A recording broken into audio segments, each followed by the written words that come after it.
میں بالکل ٹھیک ہوں اور اب بھی باس کی حفاظت کر سکتا ہوں۔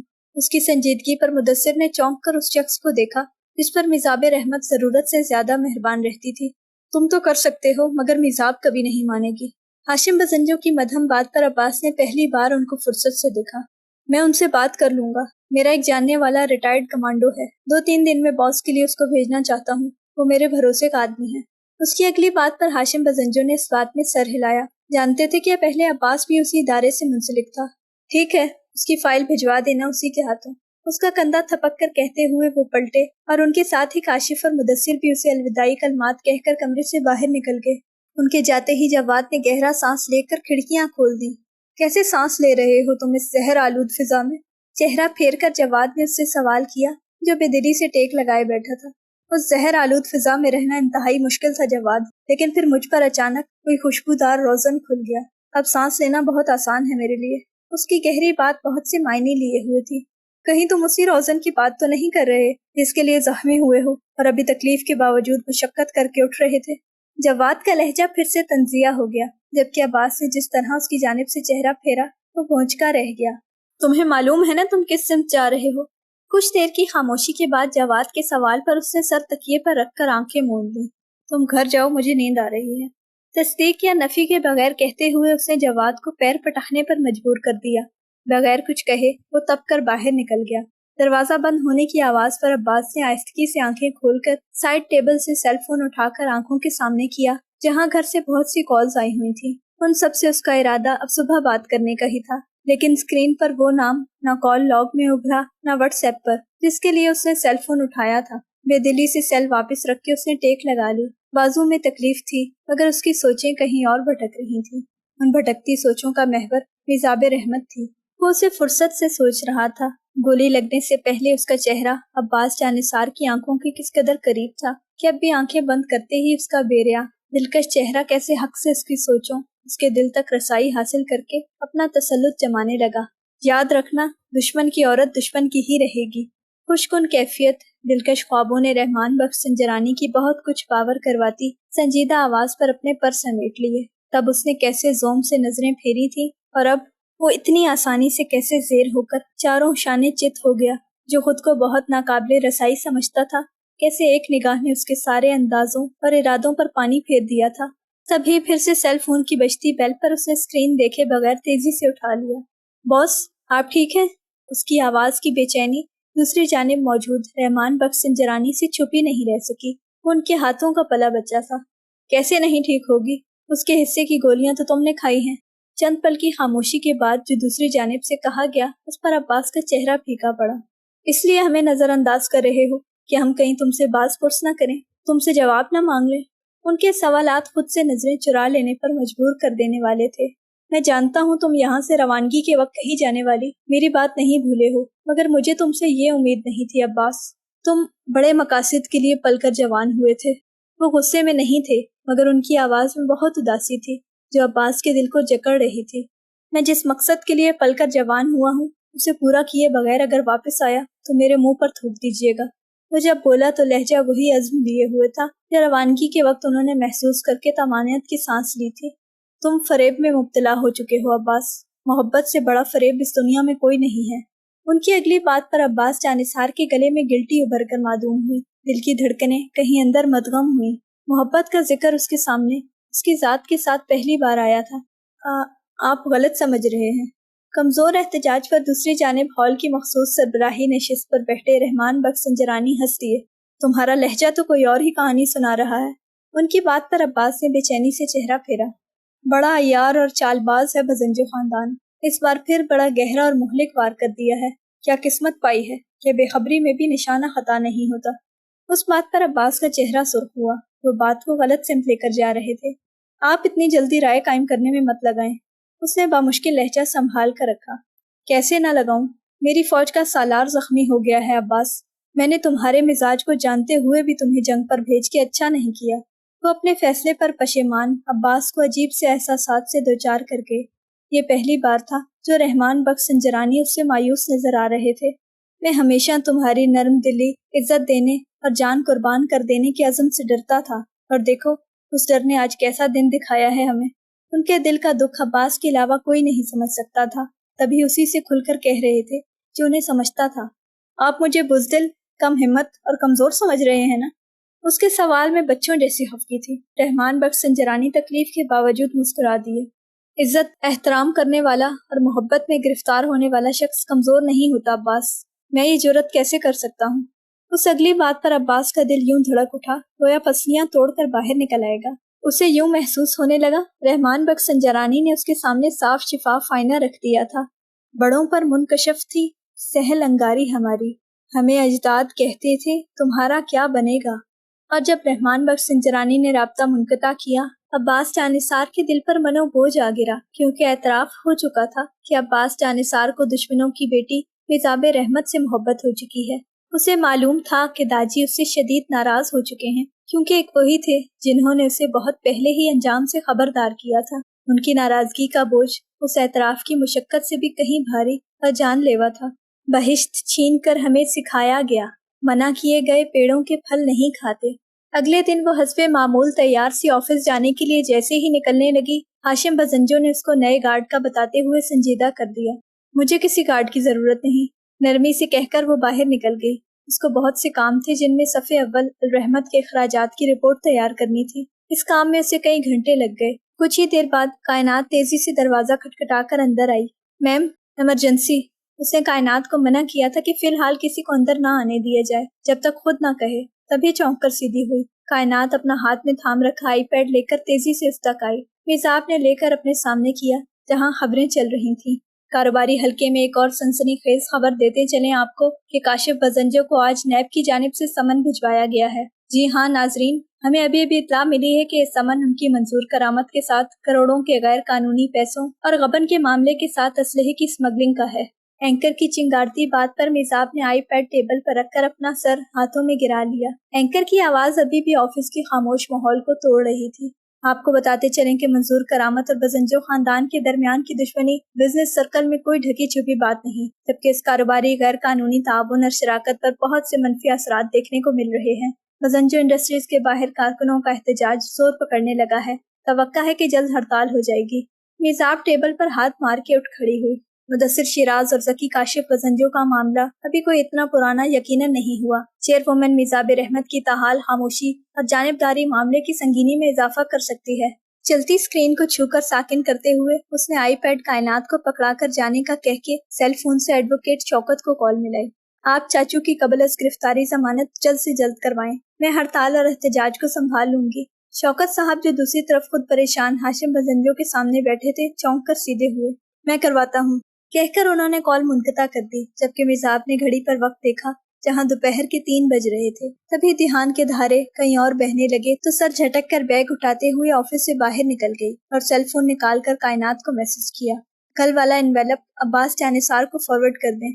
میسج بھیج کے وہ لفٹ میں داخل ہو گئی۔ جس وقت میزاب نے فیکٹری میں قدم رکھا اسی وقت کائنات اس اسپتال میں داخل ہوئی جہاں عباس ایڈمٹ تھا۔ تمام آفس ورکرز اور سیکیورٹی سٹاف چیف کی عیادت کر چکے تھے، صرف کائنات ہی رہتی تھی۔ نرس نے عباس کو جیسے ہی اطلاع دی اس نے اپنا ہاتھ جواد کی جانب بڑھایا۔ دانت کچکچا کر جواد نے اس کو دیکھا جو صبح سے ہزاروں لوگوں سے ملتے ہوئے بھی اپنی جگہ سے نہیں ہلا تھا اور اب صحیح سے اٹھ کر بیٹھنا چاہتا تھا۔ میری شرٹ کے بٹن بھی بند کر دے۔ تکیے کے سہارے صحیح سے بیٹھتے ہوئے اس نے ماتھے پر آئے بال بمشکل پیچھے کر کے جواد کو نئی ہدایت دی۔ تمہاری بیوی نہیں ہوں میں۔ جواد نے اس کے گریبان کے بٹن بند کرتے ہوئے تلملا کر کہا، میرا اتنا برا انتخاب نہیں ہو سکتا۔ عباس بھی اسے تپانے سے پیچھے نہیں رہا، جبکہ جواد اس کے چہرے کی لوٹ آتی رونق اور تازگی کو دیکھ کر رہ گیا۔ کل سے اب تک عجیب مزبہل اور بے دل نظر آتے دوست کی آنکھوں میں یکدم روشنیاں سی اتر آئی تھیں۔ جواد گہرا سانس لے کر کھڑکی کے پاس پڑے صوفے پر بیٹھ گیا۔ تبھی دروازہ کھلا اور کائنات اندر داخل ہوئی۔ اس کو دیکھ کر جہاں عباس کا چہرہ پھیکا پڑا وہیں جواد نفی میں سر ہلا کر سیل فون کی جانب متوجہ ہو گیا۔ السلام علیکم سر، کیسے ہیں اب آپ؟ کائنات مسکرا کر آگے آئی اور بکے اس کی جانب بڑھانے کے بجائے پاؤں کے پاس رکھے ٹیبل پر موجود لاتعداد پھولوں کے گلدستوں کے پاس رکھ دیا۔ یقیناً اس کو کل سے لاتعداد لوگ ملنے آ چکے تھے، تبھی پورا کمرہ پھولوں اور فروٹس کی باسکٹ سے بھرا پڑا تھا۔ وعلیکم السلام، اللہ کا شکر۔ اس کا انداز وہی تکلف بھرا تھا۔ آپ کب تک ڈسچارج ہوں گے؟ کائنات کے اگلے سوال پر عباس نے چونک کر اسے دیکھا۔ انشاءاللہ کچھ دن میں۔ باس کیسی ہیں؟ وہ اس سوال سے خود کو مزید نہیں روک سکتا تھا۔